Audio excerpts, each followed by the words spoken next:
Hi mga ka-vlogs! Welcome back to my channel, and sa video na to ay ituturo ko sa inyo kung paano kayo kukuha ng police clearance na libre mga ka-vlogs. Yes, libre lang mga ka-vlogs. Kung sino-sino po ang pwedeng maka-avail nito at kung ano-ano ang mga requirements, atin itong tatalakayin. Kaya kung interesado ka sa video na to, panoorin mo hanggang dulo and isubscribe mo na ang ating YouTube channel mga ka-vlogs kung hindi ka pa nakasubscribe. And i-like mo na din ang video na to pagkatapos mong mapanood. Hold up.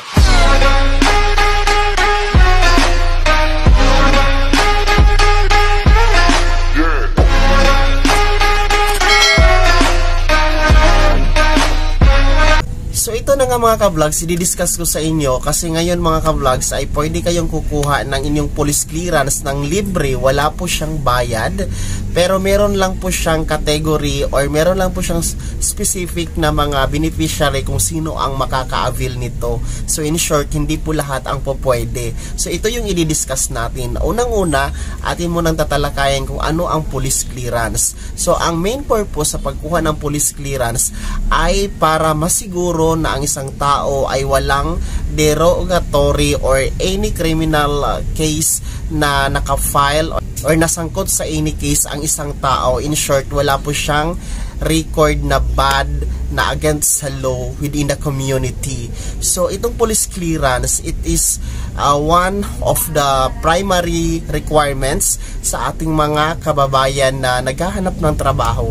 So basic requirements ito mga ka-vlogs para sa mga job seekers natin na mga kababayan, ang police clearance para nga masiguro ng ating mga employers na ang isang aplikante ng trabaho ay hindi po siya o wala po siyang any criminal case na nakabinbin sa pulisya at sa kanyang komunidad. So ang requirements sa pagkuha ng libreng police clearance mga ka-vlogs ay kinakailangan mag-present ng dalawang valid IDs, government issued ID. So ano-ano nga ba ang mga government issued IDs? Ito yung passport, postal ID, SSS ID, UMID ID, driver's license, PRC license, or any na mga government issued ID mga ka-vlogs. No, dalawa ang kailangan nyong i-present. Pero take note, no, hindi po accepted or hindi po valid ang TIN ID, PhilHealth ID, yung mga secondary IDs mga ka-vlogs, hindi yan siya valid. So kailangan government issued ID. Mag-present kayo ng dalawa.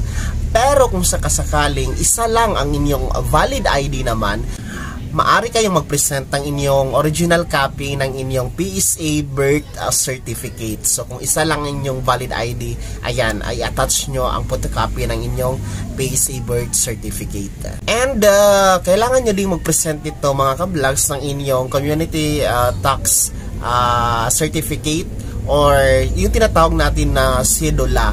So ang cedula naman ay makukuha nyo yan, pwede nyo kunin sa barangay, sa district treasurer office, or sa municipal hall na treasurer's office, or the city treasurer's office. So pwede kayo doon kumuha ng inyong cedula.